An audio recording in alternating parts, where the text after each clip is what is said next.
I'm Olivia Saez. We're going to use leaf tips on cupcakes, and to do that we're going to make these awesome hydrangeas. I like to call them my wedding hydrangeas because they're just beautiful and white, and you can add any color that you'd like. You are going to need a leaf tip that looks sort of like a duck beak. You can check it out, and you will need to make sure that it's standing straight up, not left to right, so the beak is sort of looking like it's going to bite the actual cupcake.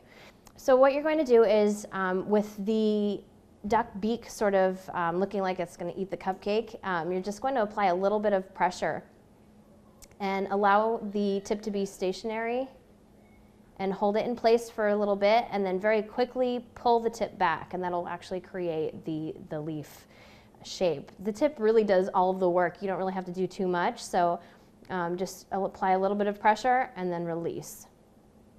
And then when we make the hydrangeas, we're just going to use a flower tip, and we're just going to go along and just dot these little flowers all over the cupcake, and keep doing that until it's completely covered and that the hydrangea is all in place.